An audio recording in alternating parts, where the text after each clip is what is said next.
সম্মানিত বন্ধুগণ, আসসালামু আলাইকুম। দূরে কাছে দেশে অথবা দেশের বাইরে থেকে বন্ধুরা ঠিক এই মুহূর্তে যেখান থেকে বাস্তব জীবনের গল্প শোনার জন্য আমার সাথে জয়েন করেছেন আমি আপন। আর যে আপন জীবনের গল্পের 952তম পর্বে আপনাকে বরাবরের মতো স্বাগতম জানাচ্ছি। বন্ধুগণ, আজ আমি আপনাকে শোনাবো খুলনার ছেলে মোহাম্মদ মিলনের জীবনের হৃদয় কাঁপানো, তাজ্জব হয়ে যাওয়ার মতো এক বাস্তব জীবন কাহিনী। বন্ধুগণ, আজকের গল্পের টাইটেল যে স্বামীর সাথে সংসার করার জন্য নিজের মুখ পুড়িয়ে দেয় এক বউ। যেখানে আমরা জানি যে স্বামীর সংসার করার জন্য মেয়েরা সবসময় নিজেকে পরিপাটি করে রাখে। স্বামীর মন জয় করার জন্য, স্বামীর আকর্ষণ যেন তার স্ত্রীর উপর থাকে, সেজন্য স্ত্রী সবসময় নিজেকে সাজুগুজু করে স্বামীর সামনে প্রেজেন্ট করে। আর সেক্ষেত্রে নোয়াখালীর এক মেয়ে তার নিজের খুলনার এক মেয়ে তার নিজের স্বামীর সংসার করার জন্য নিজের মুখ নিজেই পুড়িয়ে দিল।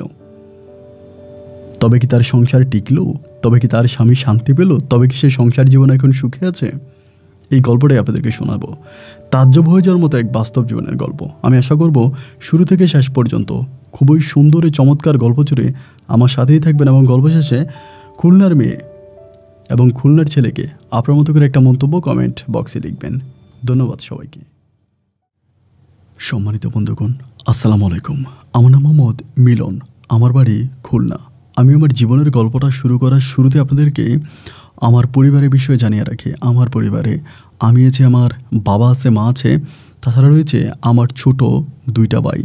আমরা টোটাল 3 ভাই, আমাদের কোনো বোন নেই। আমাদের পরিবারটা খুলনা শহর থেকে অনেক দূরে কোনো এক ছোট্ট গ্রামের এক উচ্চবিত্ত পরিবার। আমার বাবা পেশায় একজন সরকারি কর্মকর্তা ছিলেন। আমার বাবা ছিলেন আমাদের গ্রামের একমাত্র সরকারি চাকরিজীবী ব্যক্তি, যাকে আমাদের এলাকার সব মানুষ অনেক সম্মান করত, শ্রদ্ধা করত, ভালোবাসত। আমার দাদার অনেক বেশি সয় সম্পত্তি ছিল। বাবাকে আমি আমার জীবনে খুব বেশিটা সময় ধরে পাইনি। আমার যখন 9 বছর বয়স তখনই আমার বাবা মারা যায়। আমার জীবনটা অনেক দুঃখ, কষ্ট আর যন্ত্রণার একটা জীবন। আপনি শুনলে অবাক হয়ে যাবেন যে আমি জন্ম থেকেই প্রায় একজন অন্ধ মানুষ। আমি যখন দুনিয়াতে জন্মাই তখন থেকে আমি চোখে খুব বেশি একটা দেখতে পাই না। আমি দেখতে পাই না। দূরের জিনিসকে তো একেবারে দেখাই যায় না, আর কাছের জিনিসটাকে খুব কাছে আনলে একটু একটু করে দেখতে পাই। এক কথায় বলতে গেলে আমি একজন দৃষ্টি প্রতিবন্ধী। আমার বাবার অগাধ সয় সম্পত্তি ছিল, প্রচুর সয় সম্পত্তির মালিক ছিল আমার বাবা। আমার দাদার একমাত্র সন্তান আমার বাবা হওয়ার কারণে আমাদের এলাকাতে আমার বাবার অগাধ ওই সয় সম্পত্তি নিয়ে আমাদের পরিবারটা অনেক সুখে থাকলেও আমি ছিলাম এক দুঃখী মানুষ। ছোটোবেলা থেকে দৃষ্টিশক্তি হারা একটা ছেলে আমি। আমার মা আমাকে অনেক আদর, যত্ন আর ভালোবাসা দিয়ে বড় করে। মায়ের ভালোবাসা আমি আমার জীবনে কখনোই ভুলতে পারবো না। আমার যেন 2টো চোখ ছিল। আমার মা আমাকে, আমি যেটা দেখতে পাইতাম না, মা আমাকে সেটা মায়ের চোখ দিয়ে যেন আমি দেখতে পেতাম। অনেক আদর ভালোবাসা করা মায়ের ওই বড় ছেলে হিসাবে আমার দিনগুলো সামনের দিকে অতিবাহিত হচ্ছিল। আমার ছোট 2জন ভাই ছিল, একজনের নাম ছিল মহিন এবং অন্যজনের নাম ছিল মানিক। আমার মা আমাদের ভাইদের ভিতরে আমার পরে যদি কাউকে বেশি ভালোবেসে থাকে সেটা হচ্ছে আমার একেবারে ছোট ভাই মানিককে। আমার মা অনেক বেশি ভালোবাসে এবং পড়াশোনার দিক থেকে মানিক মোটামুটি অনেক পড়াশোনা করে। অনেকটাই আমাদের ভাইদের মধ্যে মানিক অনেক এগিয়ে আছে। আম্মুর অনেক আদর ভালোবাসায় মানিক আস্তে আস্তে করে বড় হচ্ছে। আমি তখন মোটামুটি প্রায় অনেকটাই বড়।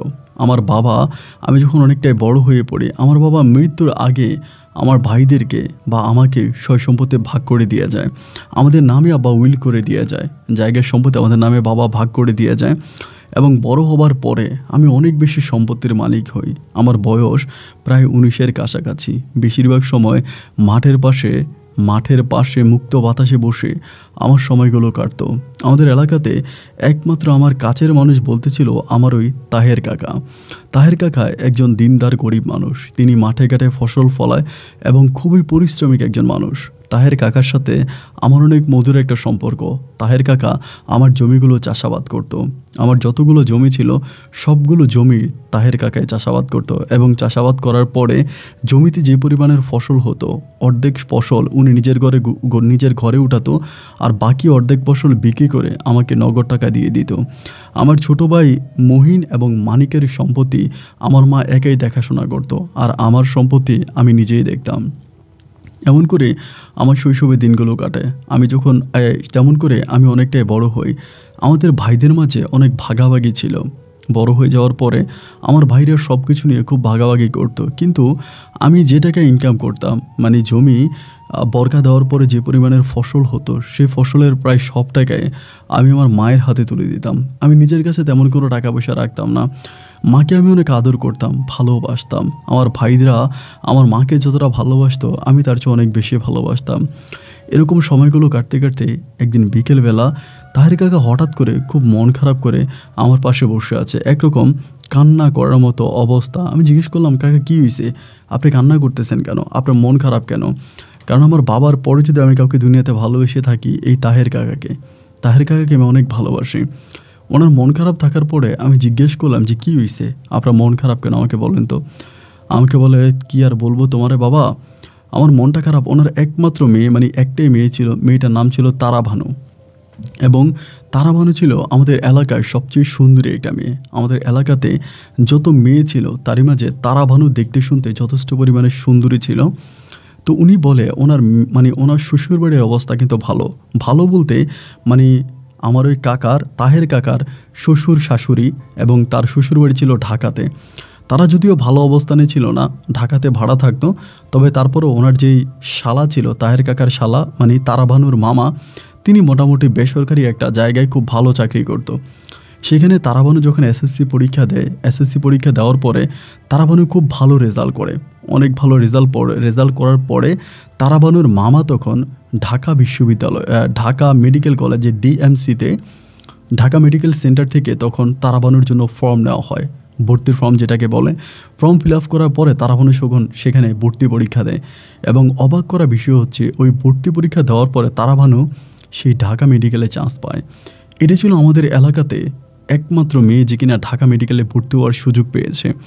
তো প্রতিটি এলাকাতে চেয়ারম্যান মেম্বারদের অনেক সহযোগিতা থাকে, বাট আমাদের এলাকাতে চেয়ারম্যান মেম্বারের তেমন কোনো সহযোগিতা ছিল না।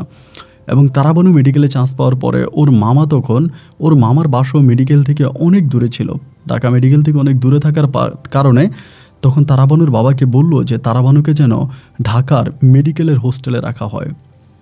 এবং মেডিকেলের যে সরকারি হোস্টেল আছে, সেই হোস্টেলে থাকতে হলেও অনেক নেতাকে তার প্রয়োজন হয়।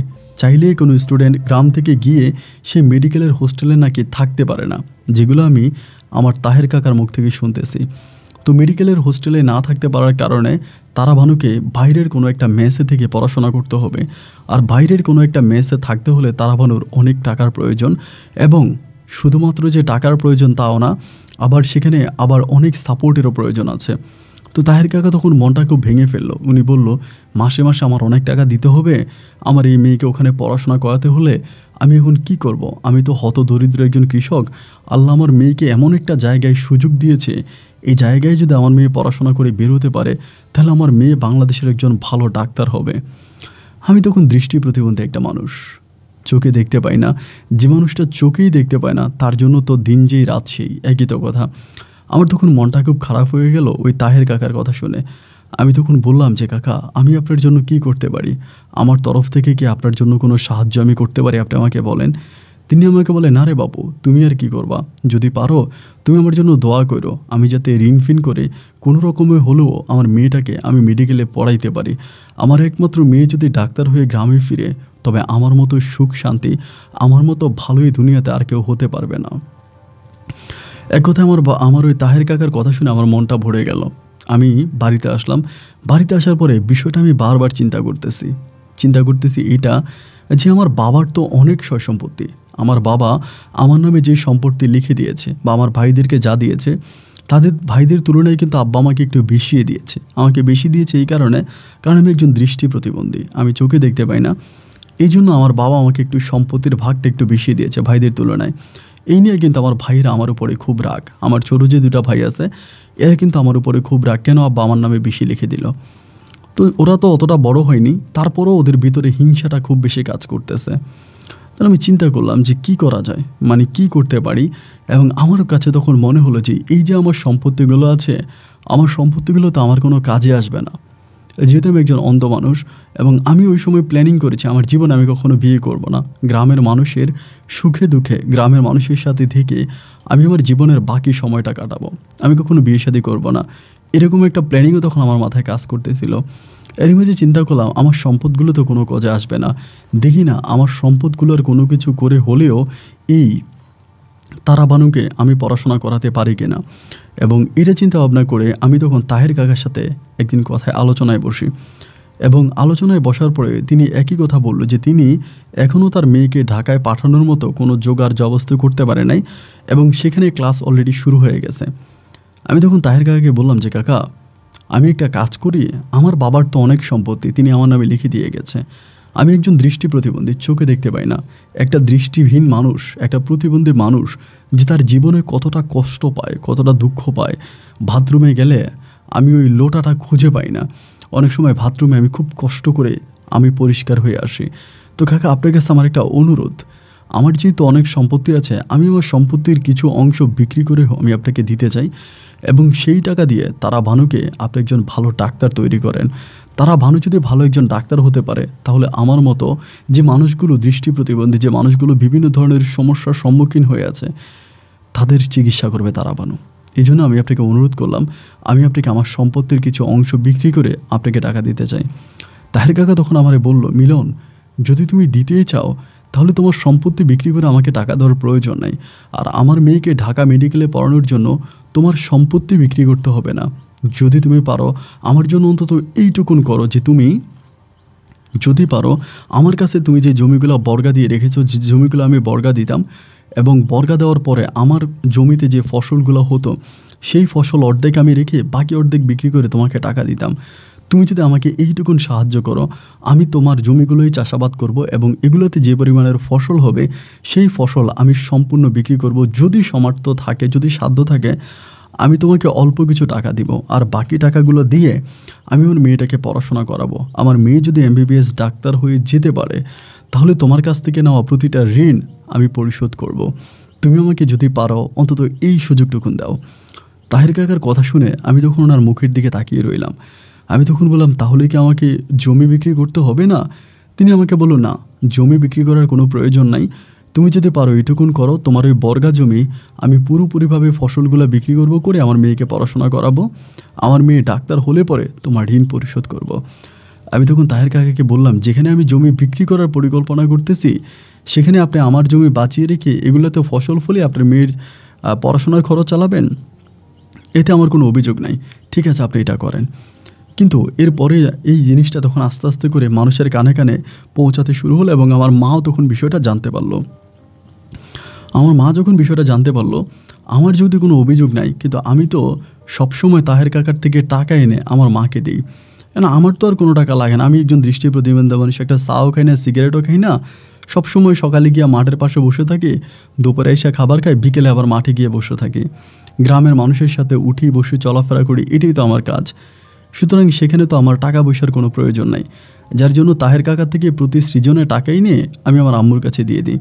কিন্তু আমার মা যখন এটা জানতে পারছে আমি এখন থেকে তাহের কাকার কাছ থেকে কোনো টাকা নিব না এবং সমস্ত টাকা তাহের কাকা তার মেয়ের পড়াশোনার জন্য ব্যয় করবে, এটা শোনার পরে মা তখন খুব রেগে গেল। রেগে গিয়ে একদিন আমাকে রাতের বেলা জিজ্ঞেস করলো, আমি ওই ভাত ধরেন মানে দেখতে পাই না, বেশিরভাগের সময় মা আমাকে লোকমা ধরে ভাত খাওয়াই দেয়। তাই মা আমাকে বলতেছে, আমি তোর লোকমা ধরে খাওয়াই দিতে পারবো না, তোরটা তুই খা। আমি তখন বললাম, আমার সাথে এরকম রাগ করে কথা বলতেছো কেন? আমারটা যদি আমি খেতেই পারতাম তাহলে তোর তোমাকে বলতাম না। মা আমাকে বলে, খেতে হবে, দানবীর মহসিন হয়ে গেছস।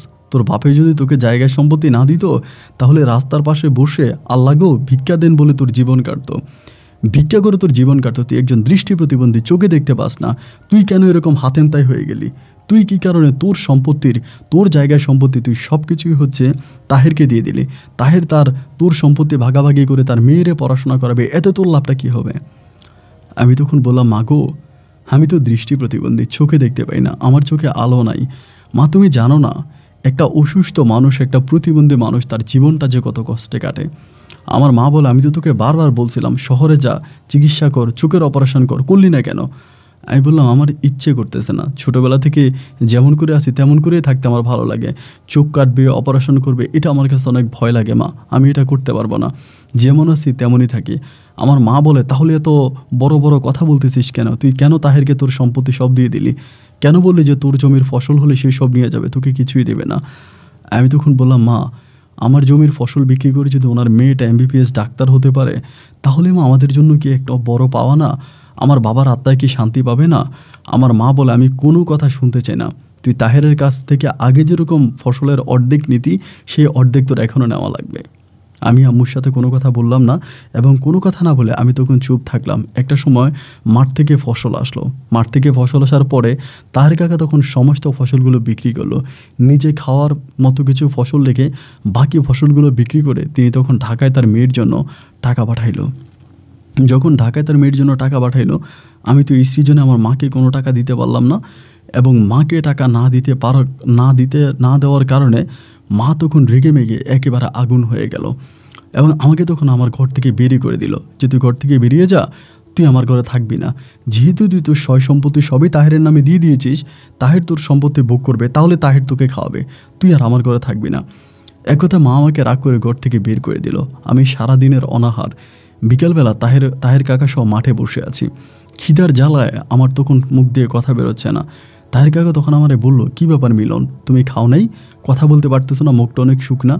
আমি তখন বললাম, কাকা, আপনি তো গতকালকে ফসল বিক্রি করে টাকা সব আপনার মেয়ের জন্য পাঠাই দিলেন, আমি না হয় মেনে নিলাম, কিন্তু আমার মা তো মানল না। আমাকে সকালেই ঘর থেকে বের করে দিয়েছে, আমার ঘরের খাবার বন্ধ।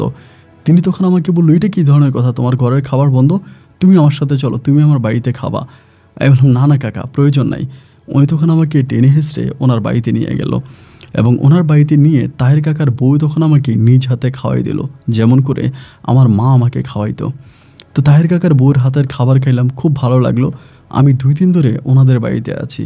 তো 2 দিন ধরে ওনাদের বাড়িতে থাকার পরে আমার মা কী করে জানি বুঝে গেল যে আমি হয়তো আমার সয় সম্পত্তি তাহের কাকার ফ্যামিলিতে দিয়ে দিতে পারি। এটা বলার পরে মা তখন কী করলো, আমাকে ওই বাড়ি থেকে আবার গিয়ে আমার ছোটো ভাইয়ের সহযোগিতায় আমাকে এখান থেকে নিয়ে আসলো। আনার পরে মা আমাকে বলতেছে, তুই কি ঘর জামাই চলে গেলে নাকি? তুই কি তাহেরের মেয়েরই বিয়ে করবি নাকি? এরকম করে আমার মা তখন বিভিন্ন ধরনের কথাবার্তা আমাকে শোনাইতো, আমাকে বলতো। আমি মায়ের কথায় খুব লজ্জাও পাইতাম, কারণ তাহের কাকাকে আমি সম্পূর্ণ আমার নিজের কাকার মতো দেখি, তার মেয়ে আমার কাছে বোনের মতো। এরকম কোনো কিছু কিন্তু আমার মাথায় কোনো সময় ছিল না। এমন করে সময়গুলো কাটতেছে। মেয়েটার তখন 1 বছর পার হয়ে গেল, এবং আমার মা কিন্তু ফুলে টুলে অনেক রেগেছিল। বাট 6 মাস পরে মা মোটামুটি ঠিক হয়ে গেল। তাহের কাকার সাথে ভালো সম্পর্ক আগের মতো যেরকম ছিল এরকমই। টানা 1 বছরের মতো তাহের কাকার কাছ থেকে আমরা কোনো রকমের টাকা পয়সা নিলাম না। প্রায় 1.5 বছর পার হয়ে গেল, তখনও তারা ঢাকাতেই পড়াশোনা করে। 1.5 বছর পরে তখন কোরবানের ঈদ, রমজানের ঈদেও আসে নাই, কোরবানের ঈদেও আসছে বাড়িতে আসার পরে আমরা ওই দিন কোরবানি দিয়েছি। মানে কোরবানিতে আমরা অনেক বড় একটা গরু কোরবানি দিলাম। দেওয়ার পরে তারাবানু তখন আমাদের বাড়িতে আসলো। আমার আম্মা তখন রাতের বেলায় তারাবানুকে খাওয়াইলো, মাংস দিয়ে খুব ভালো করে ভাত খাওয়াইলো। তারাবানু খুব ভালো করে ভাত খাইলো, এবং বরপেট খাওয়ার পরে ওই দিনে রাতের বেলায় তারাবানু নাকি বাড়িতে যাওয়ার পরে পাতলা পায়খানা সহ অনেক বমি হয়েছে, শারীরিক অবস্থা অনেক খারাপ হয়ে গেল। তো তারাবানুর বাবা মা জিজ্ঞেস করলো, তুই খাইছিস কোথায়, কী খাইছিস? তখন বলল যে আমি তো মিলন ভাইদের বাড়িতে খাইছি, মিলন ভাইয়ের মা আমারে মাংস খাওয়াইছে। এইটুকুনে মনে আছে, মানে ওইটুকুনে ঘটনা। এরপরে হঠাৎ করে অসুস্থ হয়ে পড়ে, এবং অসুস্থ হয়ে পড়লে পরে ও যেহেতু নিজেও ডাক্তার, ও নিজের শারীরিক অবস্থাটা বুঝতেছে যে কী হচ্ছে। ও তখন ডাক্তারের কাছে যায়, এবং এর পরের দিন রাতের বেলায় হঠাৎ করে তারাবানু উল্টাপাল্টা কথা বলতে শুরু করে। মানে ওর বাবাকে ভাই ডাকে, ওর মাকে বোন ডাকে, মানে কেমন যেন একটা খারাপ অবস্থা। রাতের প্রায় শেষের দিকে তাহের কাকা তখন আমাদের বাড়িতে আসছে, আইসা কান্নাকাটি করতেছে, আমার আম্মারে ডাকতেছে, ভাবি উঠেন, ভাবি উঠেন, আমার মেয়েটার জানি কি হয়েছে, আমার মেয়েটা কেমন জানি উল্টাপাল্টা কথা বলতেছে। এই ঘটনার পরে আমার আম্মা তখন রওনা দিল, আমি আমার আম্মার সাথে রওনা দিলাম। আমার আম্মা তখন বলতেছে, তুই কানা, তুই কই যাবি, তোর যাওয়ার দরকার নেই, তুই ঘরে থাক, আমি গিয়ে দেখি কী হয়েছে। আম্মা তখন গেল, এবং গ্রামের প্রায় অনেক মানুষটাই সেখানে গেল, আমি যেটা জানলাম। এবং ফজরের আজানের সময় আমার আম্মা তখন আমার ছোটো ভাইকে নিয়ে বাড়িতে আসলো। বাড়িতে আসার পর আমি আম্মাকে জিজ্ঞেস করলাম যে, আম্মা কী হইলো, তুমি যে গেলা, তারার অবস্থা কী? আমার আম্মা বলে, কী আর হবে, মাগরিবের সময় চুল ছেড়ে দিয়া বট গাছের নিচে নাকি বৈশা ছিল, সেখান থেকে আর কি কালি ধরছে। বললাম, কালি মানে জিনে ধরছে? আমার আম্মা বলে, হ্যাঁ কালি ধরছে, এখন তো আল্লাহ জানে কী অবস্থা জানি হবে মেয়েটার। আমি তখন বললাম, তো তোমরা কী সিদ্ধান্ত নিয়ে আসলা, মানে কী পরিকল্পনা করলা, কী করবা? আমার আম্মা বলে, দুপুরবেলা কবিরাজ আসবে, কোন খুনকার কবিরাজ নাকি কবিরাজ আসবে, কবিরাজ আসলে দেখা যাবে কি হয়। দুপুরে তখন কবিরাজ আসলো এবং কবিরাজ আসার পরে আমি তখন ওই কাকার বাড়িতে গেলাম। আমি তো চোখে খুব একটা দেখতে পাই না, তা আমি ওখানে গিয়ে বসে আছি। কিন্তু কবিরাজ আসার পরে পুরো গ্রামে শুনশান একটা নীরবতা, এবং কবিরাজ আসার পরে সে তার মন্ত্রতন্ত্র দিয়ে খুবভাবে চেষ্টা করতেছে তারা ভানুকে ঠিক করার জন্য। প্রায় 1 ঘন্টার মতো তিনি তার তন্ত্রমন্ত্র দিয়ে শেষ পর্যন্ত তারাবানুর উপর থেকে এই জিনটাকে ইনি সরিয়ে নিয়ে যায়, এবং জিনটাকে সরিয়ে নিয়ে যাওয়ার পরে তিনি তারাবানুকে বলে যে একটু ভালো করে থাকার জন্য, একটু ভালো করে চলার জন্য। এই কথা বলে ওই কবিরাজ যখন চলে যায়, তার পরের দিনে তারাবানু ঢাকাতে চলে যায়, এবং ঢাকাতে যাওয়ার ঠিক 2 দিন পরে একইভাবে তারাবানুর অবস্থা ঢাকাতে আরও অনেক বেশি খারাপ হয়ে পড়ে। ঢাকা থেকে ফোন আসে, ওনার মেয়ের অবস্থা খুব খারাপ। তখন তাহের কাকা রওনা দিল ওনার মেয়েকে ঢাকায় দেখতে যাবে। আমি তো অন্ধ মানুষ ছিলাম, আমি তারপরেও বললাম যে কাকা আপনি আমার সাথে করে নিয়ে যান, আমি সহ যাই। উনি আমারে বলল, তুমি অন্ধ মানুষ, তুমি গিয়ে আর কী করবা, আমিও যাই, আমি গিয়ে দেখি কী হয়। এবং সেখানে গিয়ে তিনি 2 দিন থাকে। ওনার মেয়ের হোস্টেলে 2 দিন থাকার পরে শেষ পর্যন্ত হোস্টেল থেকে উনি ওনার মেয়েকে বাড়িতে নিয়ে আসতে বাধ্য হয়। বাড়িতে নিয়ে আসতে বাধ্য হয় এই কারণে, ঘটনা ছিল এরকম যে ওর সাথে যে জিনটা ছিল, ওই জিনটা নাকি ওর উপরে ভর করে রাতের বেলায়, এবং জিনটা ভর করার পরে ওই হোস্টেলে যে মেয়েগুলো থাকে বিভিন্ন মেয়েদের গায়ে ও হাত তোলে এবং মেয়েদেরকে কামড়িয়ে দেয়, মেয়েদের শরীরে বিভিন্ন ধরনের মায়ের আঘাত পাওয়া যায়। এই জন্য মেয়েরা তখন সিদ্ধান্ত নিল যে ওকে ওই হোস্টেলে রাখবে না, এবং ইমিডিয়েটলি তিনি অন্য কোনো জায়গাও পাচ্ছে না যে মেয়েকে রেখে ওখানে পড়াশোনা করাবে। যার জন্য শ্বশুরবাড়িতে 1 রাত থেকে আরেক রাত মেয়ের হোস্টেলে থেকে এই তখন মেয়েকে নিয়ে পুনরায় আবারও গ্রামে ফিরে আসে, এবং তারাবানুর অবস্থা তখন দিনে দিনে আরও খারাপের দিকে যাচ্ছে। আস্তে আস্তে মাথার চুলগুলো উঠে যেতে শুরু হয়েছে, এবং তারাবানুর দিকে তাকালে যে কোনো মানুষের চোখে তখন পানি চলে আসবে। আমার তখন ভিতরটা ফেটে যাচ্ছিল। আমিও তখন তাহাজ্জুদের নামাজ পড়ি, আল্লাহর কাছে প্রার্থনা করি, আল্লাহ তুমি তারাবানুকে ভালো করো, আল্লাহ তুমি তারাবানুকে সুস্থ করো। সুস্থ করার জন্য আমি আল্লাহর কাছে প্রার্থনা করি। এমনভাবেই হচ্ছে বিভিন্ন ধরনের কবিরাজ আনা হচ্ছে, এখান থেকে ওইখান থেকে কবিরাজ আনা হচ্ছে, কিন্তু কোনো কবিরাজে কোনোভাবে তারা ভানুর কোনো চিকিৎসা করতে পারতেছিল না। দিন এরকম রাত এরকম পার হতে হতে একটা সময় তারাবানু শারীরিকভাবে অনেকটাই অসুস্থ হয়ে পড়ল। এত পরিমাণের অসুস্থ হয়ে গেল যে সে বিছনা থেকে উঠতে পারে না। এরই মাঝে প্রায় 1.5 বছর মতো কেটে গেল। বন্ধ হয়ে গেল তারাবানুর ঢাকা মেডিকেল কলেজে পড়াশোনা করা। ওই ছিল আমাদের এলাকার একমাত্র মেয়ে যে কিনা ঢাকা মেডিকেলের মতো একটা মেডিকেলে পড়াশোনা করার সুযোগ পেয়েছে। শেষ পর্যন্ত ওর জীবনটা সেখানে অন্ধকার নেমে আসলো। ও আর পড়াশোনা করতে পারলো না, ও একেবারে ঘরবন্দি হয়ে গেল। ঘরবন্দি হয়ে গেলেও সবসময় কান্নাকাটি করতে শুরু করলো, এবং আশেপাশের মানুষদেরকে বুঝাইলো ওর বাবা মা, কিন্তু কোনোভাবে ওকে আর ঠিক করতে পারে না। এরকম করে প্রায় 2টা বৎসর তারাবানুর জীবন থেকে চলে গেল। আমরা সবাই আল্লাহর কাছে কান্নাকাটি করি, আল্লাহ তারাবানুকে সুস্থ করে দাও, আল্লাহ তারাবানুকে ভালো করে দাও, ও যাতে ভালো হয়ে যায়, সুস্থ হয়ে যায়, ও যাতে ঠিক হয়ে যায়, এই বলে আল্লাহর কাছে আমরা সবাই কান্নাকাটি করি। এবং গ্রামের প্রতিটা মানুষ তারাবানুর জন্য দোয়া করে, কিন্তু এরপরেও তারাবানু ভালো হয় না। 2-2.5 বছর কেটে যাওয়ার পরে হঠাৎ করে তারাবানুর বাবা তাহের কাকা হঠাৎ সিদ্ধান্ত নিল যে মেয়েকে নিয়ে উনি ইন্ডিয়াতে যাবে। ইন্ডিয়াতে নাকি আজমির শরীফে তিনি কোনো এক হুজুরের সন্ধান পেয়েছে, এবং সেই হুজুর নাকি এতটাই ভালো যে মেয়ের উপর থেকে এটা সম্পূর্ণভাবে সরাইতে পারবে। আমাদের এদিকে যত কবিরাজ আছে, কবিরাজে তাবিজ দেয়, হয়তো 15 দিন 20 দিনও ভালো থাকে, আবার যেই সে হয়ে যায়, আবার সরায়, আবার যেই সে হয়, আবার সরায়, আবার যেই সে হয়, কিন্তু কোনোভাবে ওকে পরিপূর্ণভাবে ঠিক করতে পারে না। 1 মাস ওর সাথে এই জিনটা আসে নাই, এরকম কোনো দিন ছিল না। প্রায় কয়েকদিন পরপরই এসে ওর উপরে এটা হানা দেয়, এবং যে সময় ওর উপরে হানা দেয় ওর শরীরটা একদম সাদা হয়ে যায়। মনে হয় যেন ওই বদ জিনটা ওর শরীরের সমস্ত রক্তগুলোকে চুষে খেয়ে ফেলেছে।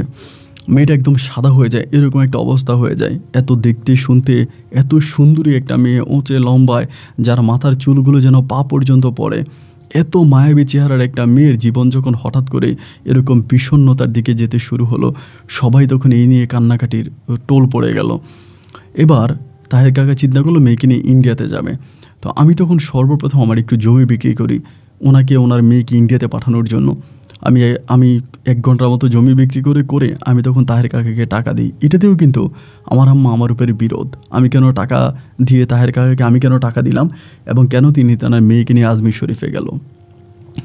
উনি ওনার মেয়েকে নিয়ে আজমির শরীফে গেল, এবং আজমির শরীফে যাওয়ার পরে এখানে ইনি প্রায় 15 দিনের মতো মেয়েকে নিয়েছিল, এবং 15 দিন পরে উনি কোন কবিরাজ দেখিয়েছে, কি দেখিয়েছে উনি ভালো জানে, কিন্তু মেয়ে আসার পরে মেয়ে সম্পূর্ণ সুস্থ হয়ে গেছে, মেয়ে সম্পূর্ণ ভালো হয়ে গেছে এবং মেয়ের খুব অবস্থা ভালো। কিন্তু সেখানকার কবিরাজ নাকি বলে দিয়েছে মেয়েকে যাতে বাড়ির বাইরে যেতে না দেওয়া হয় এবং বেশিরভাগ যেন বাড়ির মধ্যে রাখা হয়।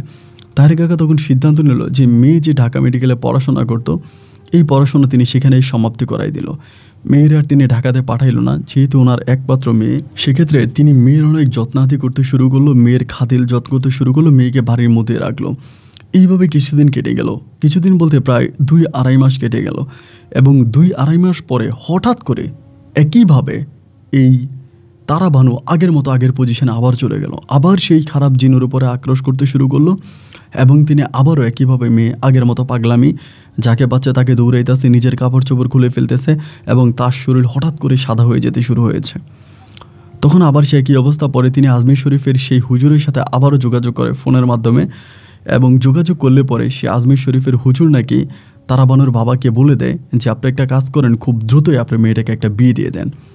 আপনার মেয়ের যদি একটা বিয়ে হয়ে যায় তাহলে এই খারাপ যে জিনটা আপনার মেয়ের উপরে আক্রোশ ছিল বা আপনার মেয়ের ক্ষতি করার চেষ্টা করেছে, এই জিনটা এখন আর ক্ষতি করতে পারবে না, আপনার মেয়েটাকে আপনি বিয়ে দিয়ে দেন। তো তারাবানু কিন্তু তখন সম্পূর্ণ পাগল, মানে একেবারে পরিপূর্ণভাবে পাগল, কাউকে চিনতে পারে না, যাকে তাকে কামড়ায় এবং খুব খারাপ একটা অবস্থা। তো এরকম একটা পাগল মেয়েকে উনি কোথায় বিয়ে দিবে? এমন মেয়েকে তো কেউ বউ বানিয়ে নিবে না। তো উনি তখন বিভিন্ন লোকদের সাথে কথা বলে, বিভিন্ন জায়গায় কথা বলে যে ভালো কোনো ছেলে পাওয়া যায় কিনা নিজের মেয়েকে বিয়ে দেওয়ার জন্য। তো জেনে শুনে তো কেউ আর, ও দেখতে যতটাই সুন্দরী হোক কিন্তু পাগলকে তো কেউ আর বিয়ে করবে না। একটা পর্যায়ে তারাবানুর আর বিয়ে হলো না এবং বিয়ে না হওয়ার কারণে আমার ওই তাহের কাকাও তখন অনেকটা কান্নাকাটি করতে শুরু করলো। মেয়েটার দিকে তাকালে যেন চোখের পানি চলে আসে।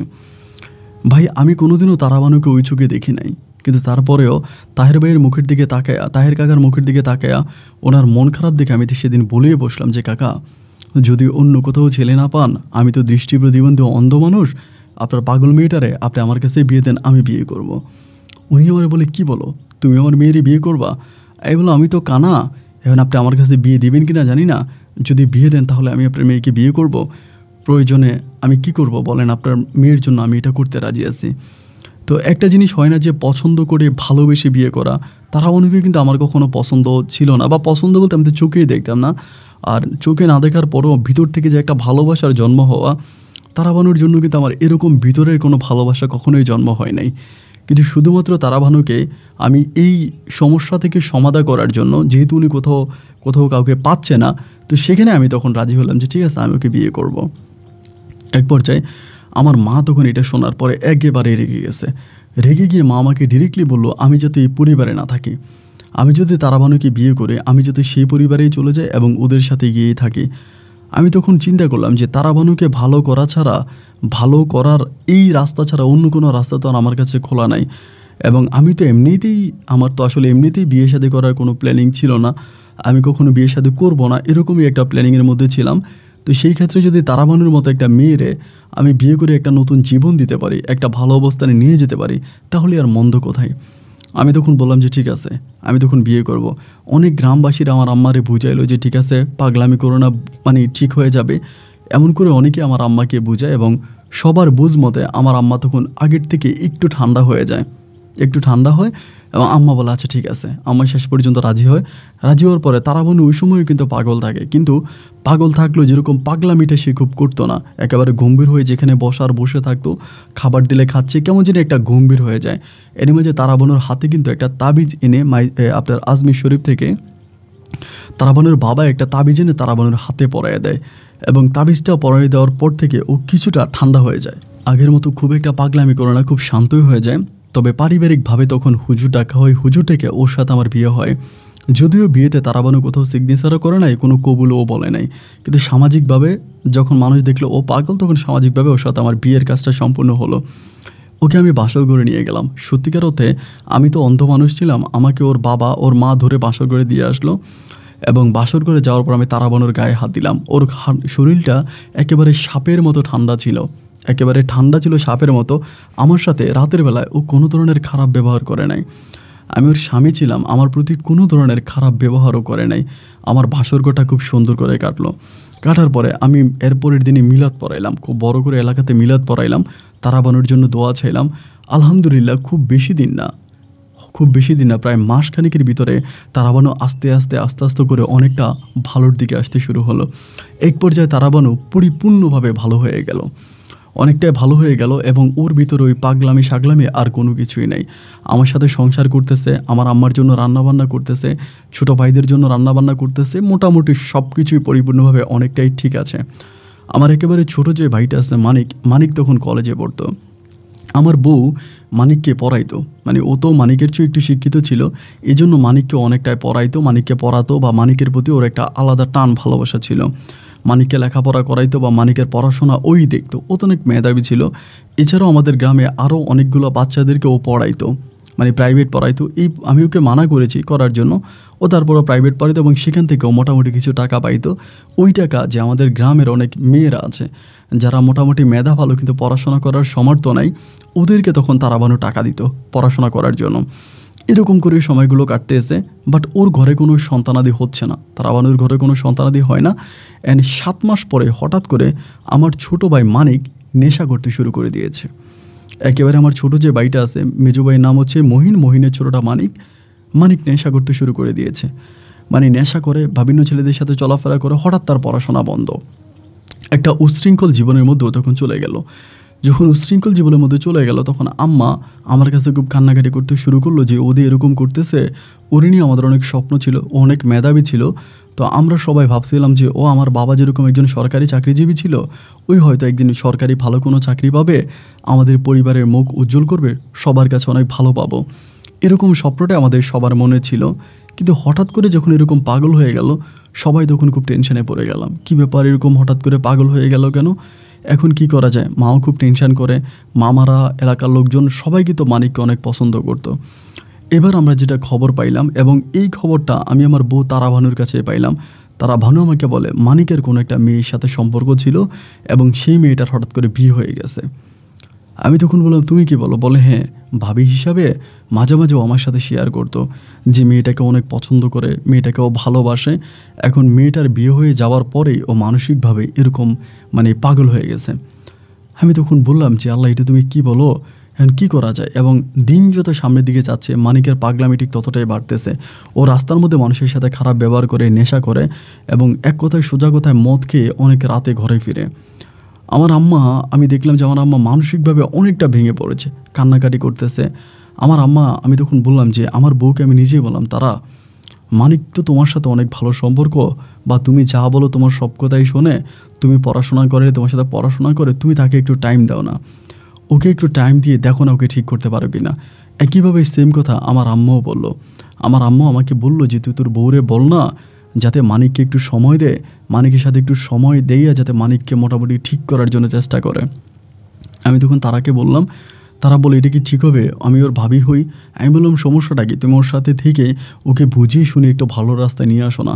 আমার ভাইটা পাগল হয়ে গেল, আমাদের একটা মাত্র ভাই, ওর নিয়ে আমাদের সবার স্বপ্ন ছিল, ওরে দেখো না ঠিকঠাক করে আবার পড়াশোনার লাইনে আনা যায় কিনা।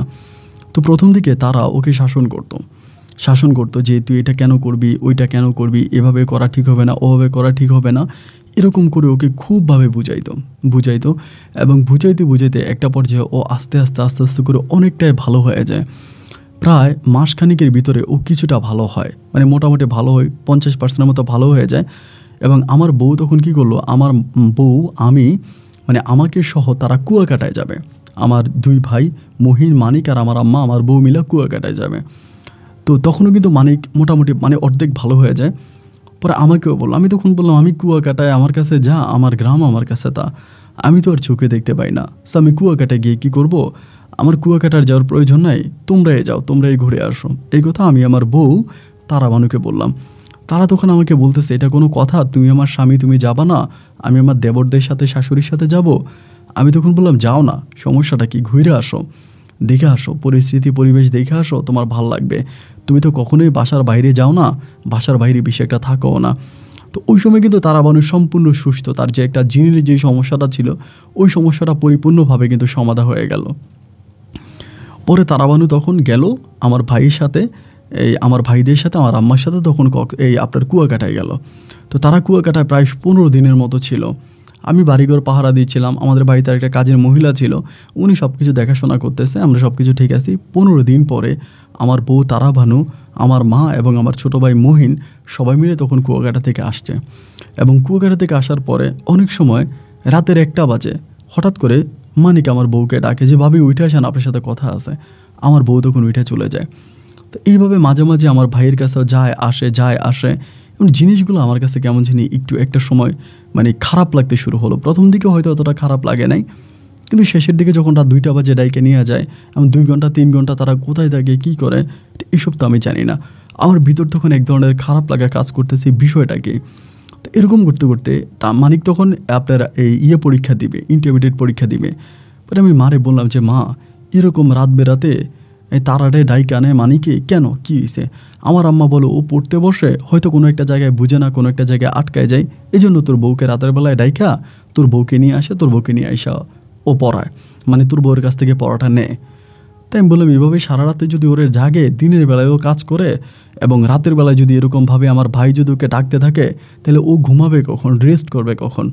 আমার আম্মা তখন আমার উপর খুব খেপে যায়, হ্যাঁ বউয়ের প্রতি এত দরদ দেখাস, আমি যে তোদের 3 ভাইকে এত কষ্ট করে কোলে ফিটে করে বড় করছি, কই তোর বাবা তো আমার উপর এরকম দরদ দেখায় নেই।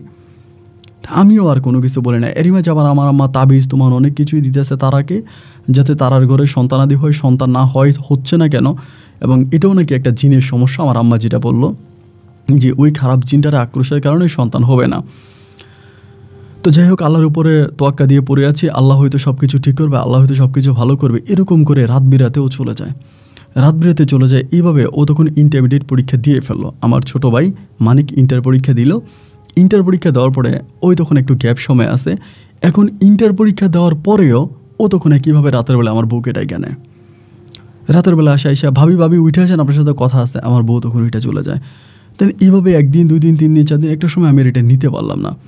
পুনরায় আবারও মায়ের কাছে বিষয় দিলাম, কী গো মা, তুমি তখন বললা যে মানিকের সামনে পরীক্ষার জন্য আমার বউকে ডাইকে নেয় বা আমার বউরে পড়া দেখাই দেয়, কিন্তু এখন কেন আমার বউরে ডাকে? এখন আমার বউরে ডাকার কারণটা কি? ওর তো এখন পরীক্ষা শেষ। আমার আম্মা বলে ডাকে আর কি হয়েছে, তুই তো কানা মানুষ, অন্ধ মানুষ, তোর বউরে ডাকলে সমস্যা কি? মানে কেমন জানি আমার আম্মা আমার সাথে একটু রাগান্বিত ভাষায় কথা বলে। যখন এরকম রাগান্বিত ভাষায় কথা বলে তখন আমি আর আম্মাকে কোনো কিছু বললাম না। আমি তখন একটু চুপ হয়ে গেলাম, আমার আম্মা যেহেতু একটু রেগে গেল। কিন্তু এরপরে আমি বিষয়টা খেয়াল করে দেখি যে তারাবানুকে যখনই আমার ছোটো ভাই ডাকে, তারাবানু আর যায় না।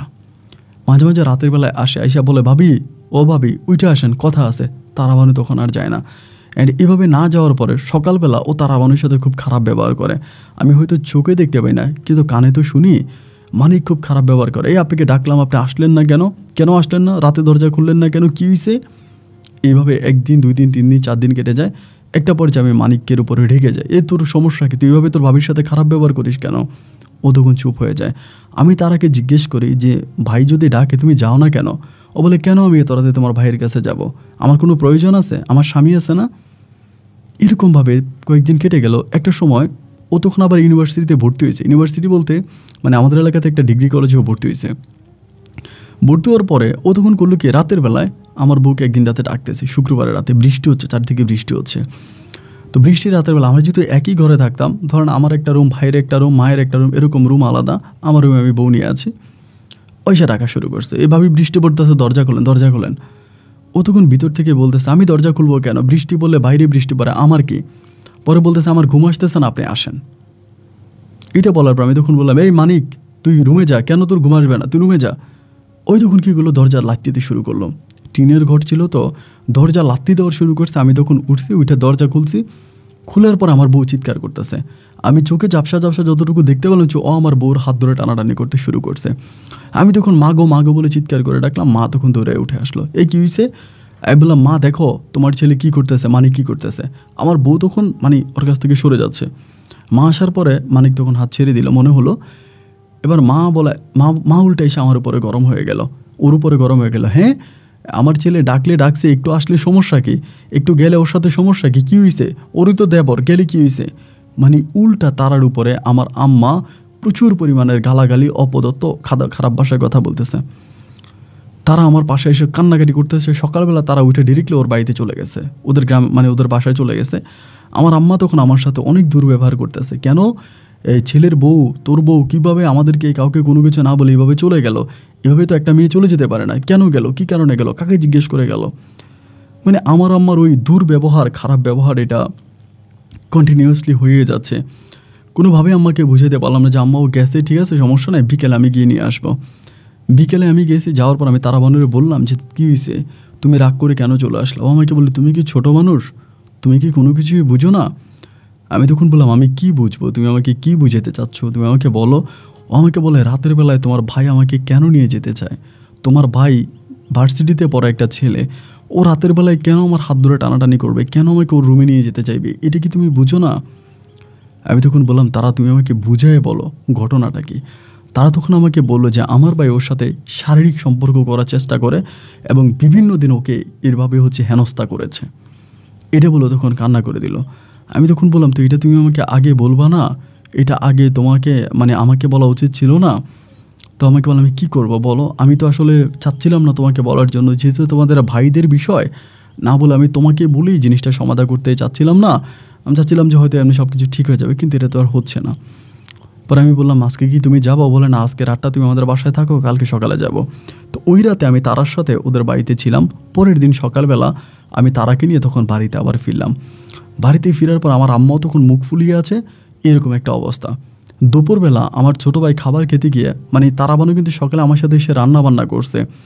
রান্নাবান্না করার পরে আমার ছোটো ভাই প্লেট সব কিছু ভেঙে ফেলতেছে, মানিকে প্লেট ভেঙে ফেলে এবং অবস্থা খুব খারাপ। কী হয়েছে আমার জিজ্ঞেস করলাম, আম্মা বলে তরকারিতে নাকি লবণ কম হয়েছে, লবণ বেশি হয়েছে। তাই আমি বললাম তরকারিতে যদি লবণ একটু বেশি হয় তাহলে কি এভাবে প্লেট ভাঙা লাগবে? আমার আম্মা বলতেছে প্লেট ভাঙা লাগবে না তো কী করবে, তরকারিতে লবণ বেশি হলো কেন? তরকারিতে লবণ বেশি হয়েছে এই জন্য প্লেট ভাঙাভাঙি করছে। ও মা একইভাবে যেটা আমি আমার আম্মাকে বুঝিয়ে কাছে ডাইকে আমি আমারে বুঝিয়ে বললাম যে আম্মা তারা যে গিয়েছে, তারা তো রাগ করে গিয়েছে, তার বড় কারণ হচ্ছে এইটা, তোমার ছোট ছেলে তো এখন আর ছোট না, ও তো বিশ্ববিদ্যালয়ে পড়াশোনা করে, অনেক বড় হয়েছে, এখন তোমার ছেলে এইভাবে তারাকে নিয়ে টানাটানি করে এবং রাতের বেলায় তার সাথে এই ধরনের সম্পর্ক করতে চায়।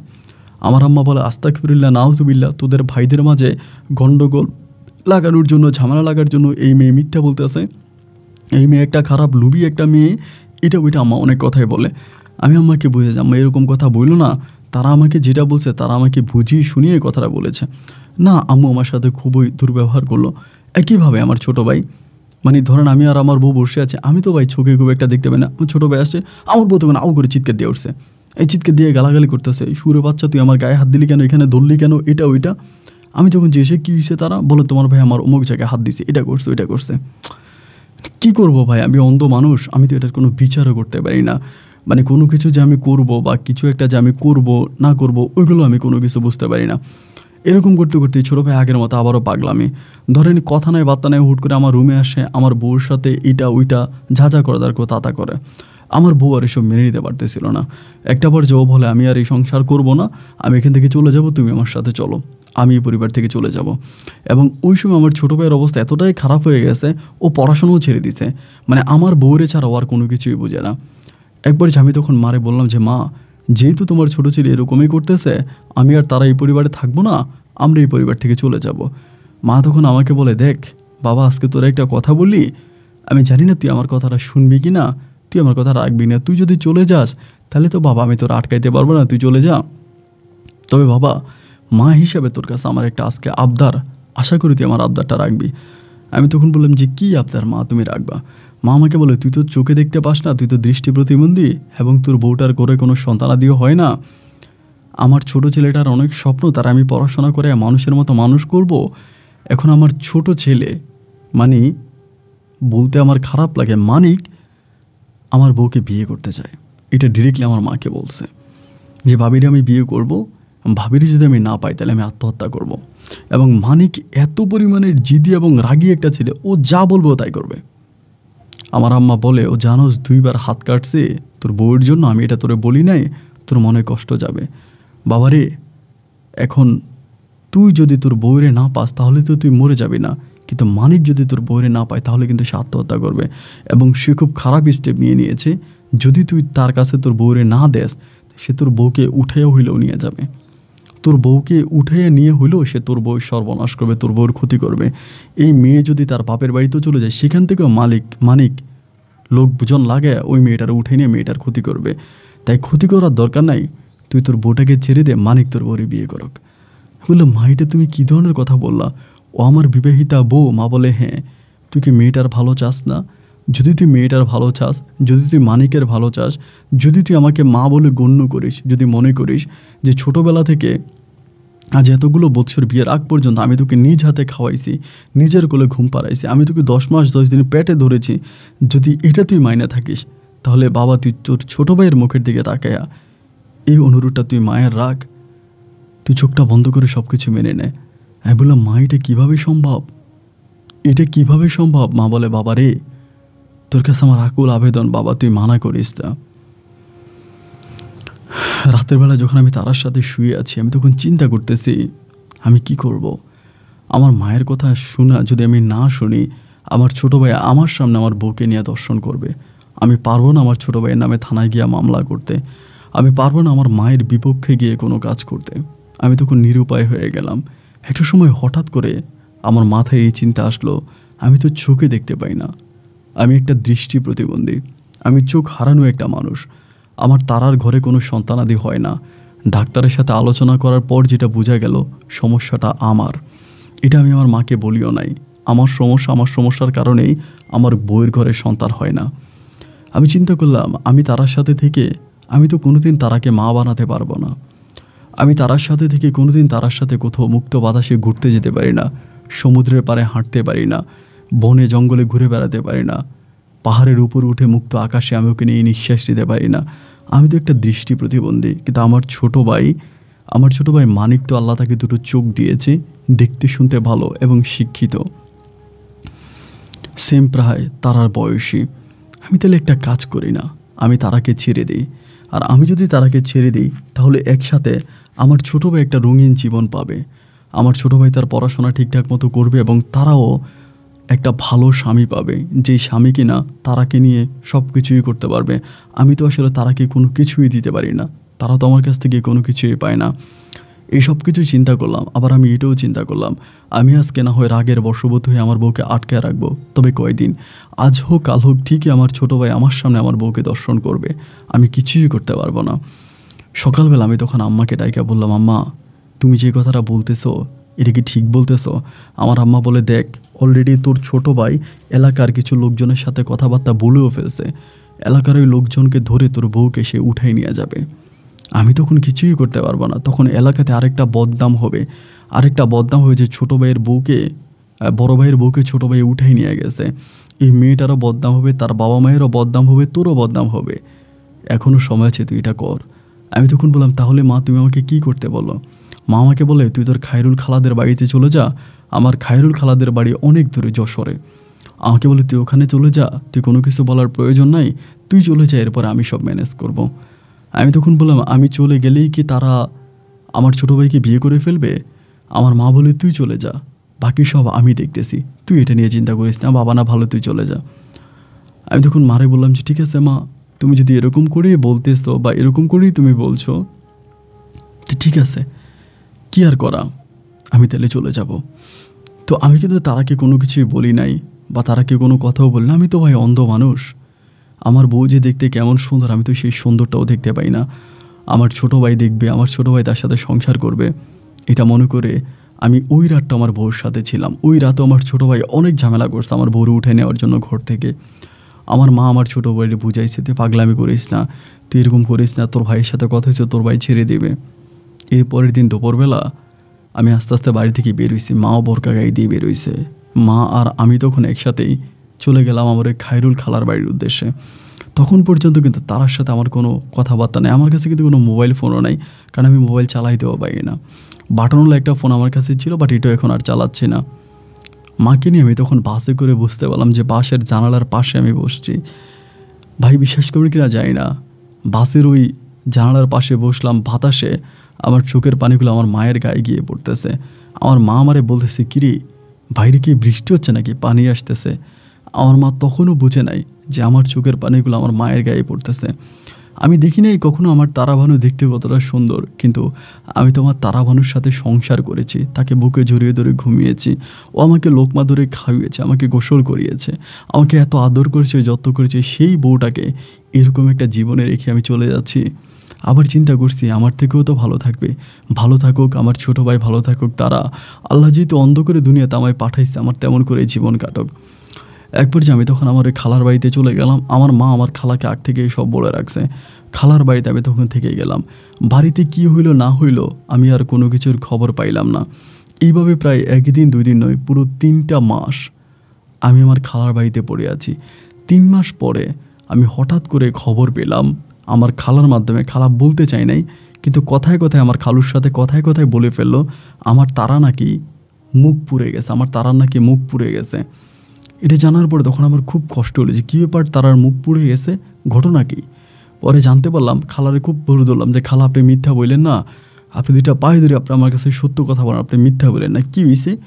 পরে বলে যে এমন এমন ঘটনা, তোর বউ নাকি নিজের মুখ পোড়াই দিছে, কেমনে কেমনে, তোর বউ এখন হসপিটালে। কোথায়? খুলনা মেডিকেলে। আমি খালার পা ধরে কান্না করে বলতেছি, খালা গো, বউয়ের সুখের জন্য আমি আমার বউরে ছাইরে আসছি, আমার বউয়ের সুখের জন্য আমি আমার বউরে ছাইরে দিয়ে চলে আসছি। আমার বউ যদি মুখ পুড়ে ফেলে তাহলে আমার বউয়ের কী হয়েছে আমি জানতে চাই। আপনি আমার একদূর খুলনা মেডিকেলে নিয়ে চলেন। আমার খালা তখন আমার বলে, তুই এটা কী করলি? তুই তোর এরকম ফেরেস্তার মতো একটা বউরে এরকম একটা খারাপ ছেলের হাতে তুলে দিয়ে তুই কেন চলে আসলি? আমি তখন বললাম, খালা গো, আমি অনুরোধ করতেছি আপনি আমার খুলনা মেডিকেলে নিয়ে চলেন, আমি আমার বউয়ের কাছে যাব। আমার খালা তখন আমার বলে, ঠিক আছে আমি তোর নিয়ে যাব। পরের দিনে খালা আমাকে খুলনা মেডিকেলে নিয়ে গেল। আমি অন্ধ একটা মানুষ, চোখে দেখতে পাইনি, একটু একটু হাঁটি হাঁটি পাপা করে সামনের দিকে অগ্রসর হলাম। আমাকে বলো, তোর বউ শুয়ে আছে কিন্তু ভালো আছে, কথা বল।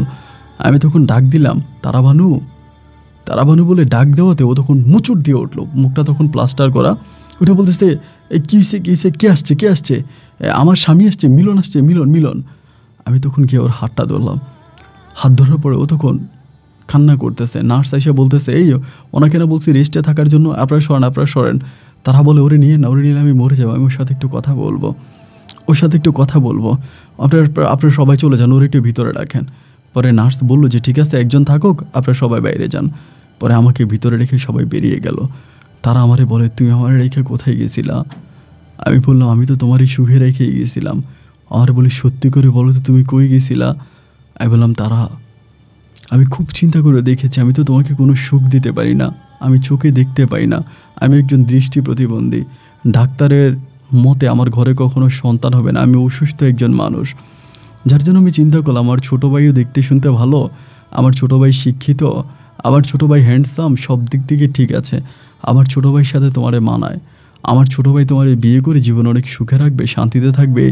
এই চিন্তা করে আমার ছোটো ভাইয়ের কাছে আমি তোমাকে দিয়েই তো চলে গেছি, কিন্তু তুমি মুখ পোড়াই দিলা কেন?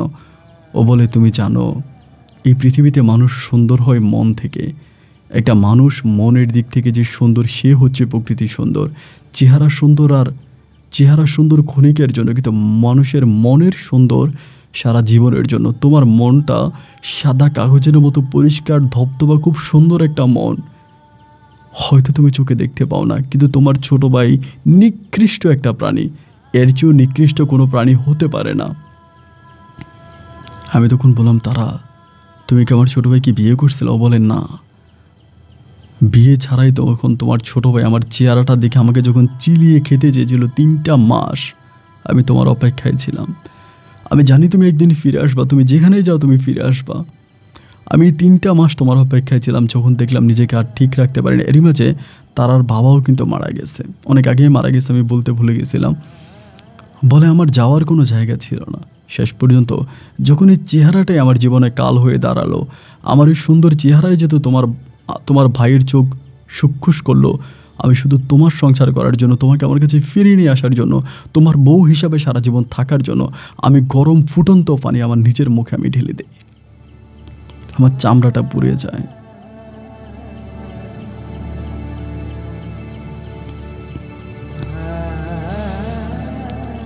আমি ওকে বুকে ঝরিয়ে ধরলাম। মা তখন নাই, হসপিটালে। খালারে ডাক দিলাম, খালা আসছে। খালারে বললাম, খালা, তারা যদি ভালো হয় তারারে আপনি আমার বাড়িতে নিয়ে আসবেন।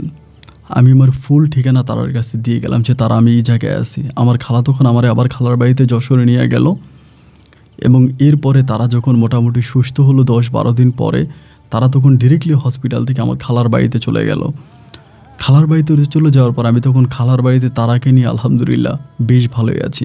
সেখান থেকে খবর পাইছি আমার ছোটো ভাই নাকি পাগল হয়ে গেছে, সম্পূর্ণভাবে পাগল, একদম মানসিক হসপিটালে তাকে ভর্তি করানো হয়েছে, সে পাগল। এরপর যে আমি চিন্তা করলাম, বৌরে এভাবে তো তোমার জীবন কাটতে পারে না, তুমি কিছু একটা করো। আমি তখন একটা প্রাইভেট নার্সিংয়ে আমি আমার বউকে ভর্তি করালাম, এবং প্রাইভেট নার্সিংয়ে ভর্তি হওয়ার পর আমার বউ খুব ভালোভাবে নার্সিংটা কমপ্লিট করলো, এবং নার্সিং কমপ্লিট করার পরে আমার বউ একটা সরকারি নার্স হিসাবে চাকরি পাইলো। ভর্তি পরীক্ষাতে সরকারি নার্স হিসাবে চাকরি পাইলো, এবং আমি আমার বউ দুজনে মিলে এখন যশোর শহরে আছি। যশোরের একটা মেডিকেলে আমার বউ চাকরি করতেছে। আমাদের জীবনটা অনেক অনেক সুখের। আমাদের হয়তো কোনো সন্তানাদি নেই, আজকে দীর্ঘ অনেকগুলো বৎসর আমরা একসাথে আছি। আমার বউকে আমার খুব ভালো লাগে এবং সে আমাকে অনেক ভালোবাসে।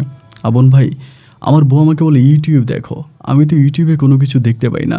একদিন আমার বউ আমাকে বলে, তুমি যেহেতু চোখে দেখতে পাও না, তবে কানে তো শুনতে পাও, একটা তোমার জন্য একটা ভালো চ্যানেল আছে, সেটার নাম হচ্ছে আপন চ্যানেল। এই আপন চ্যানেলে মানুষের জীবনের গল্প প্রচার করা হয়। তুমি যেহেতু চোখে দেখতে পাও না, কানে তো শুনতে পাও, যার জন্য তুমি গল্পগুলো শোনো, তোমার ভালো লাগবে। সেদিন থেকে আমি আমার বউ আমাকে অন করে দেয় ইউটিউবে, আমি আপনার গল্পগুলো শুনি। তার থেকে আজকে অনেকগুলো বৎসর আমি আপনার একজন অন্ধভক্ত, চোখেও দেখতে পাই না, আপনার একজন দৃষ্টি প্রতিবন্ধী আপনার ভক্ত। আপনার গল্পগুলো শুনে খুব ভালো লাগে। তো আমি আর আমার বউ মিলে প্রায় প্রতি রাতে আপনার গল্পগুলো শুনি। ভালো লাগা থেকে আমরা দুজনেই মিলে আমাদের জীবনে ঘটে যাওয়া ঘটনাগুলো আপনার সাথে শেয়ার করলাম। যদি আপনি মনে করেন আমার গল্পটা প্রচার করতে পারেন, আপনি যদি আমার গল্পটা প্রচার করেন, দুই পাশে রেখে বালিশের মধ্যখানে মোবাইল ফোনটা রেখে আমি আর আমার বউ আমাদের জীবনে ঘটে যাওয়া ঘটনাগুলো আপনার মুখে শুনে অনেক আনন্দিত হব। আপন ভাই, আপনার জন্য এই অন্ধ ভাই দোয়া করে, আল্লাহ আপনাকে দীর্ঘায়িত দান করুক। আসসালামু আলাইকুম।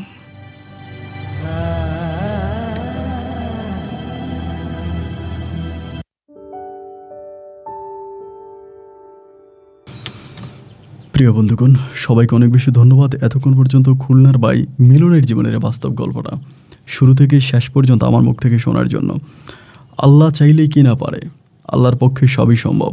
দেখেন, নিজের স্বামীকে হারিয়ে কোনোভাবেই এই তারাভানু তার দেবরের সাথে অ্যাডজাস্ট হতে পারতেছিল না, এবং সেই দেবরকে বিয়েও পর্যন্ত করে নাই।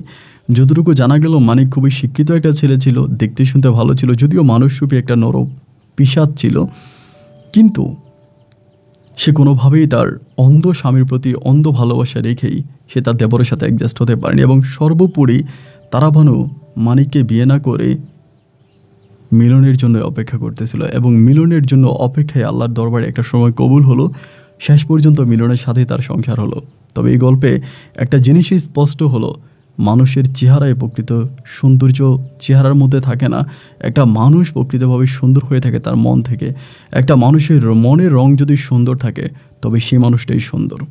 এটাই তার বাস্তব প্রমাণ। তা না হলে মানিকের মতো এমন হ্যান্ডসাম একটা ছেলে ছেড়ে কখনোই মিলনের জন্য তারাভানুর মতো মেয়ে অপেক্ষা করতো না। বন্ধুরা, গল্পটা কেমন লেগেছে কমেন্ট বক্সে লিখবেন, এবং আপনাদের মতো করে মানিক এবং তারার জন্য কোনো কথা থাকলে তাও লিখে পাঠাবেন। সবাই ভালো থাকবেন, সুস্থ থাকবেন, এই শুভকামনায় আজকের মতো এখানেই বিদায়। দেখা হবে আপনাদের সাথে আমার অন্য দিন অন্য কারো বাস্তব জীবনের গল্প নিয়ে। আল্লাহ হাফেজ এন্ড আসসালামু আলাইকুম।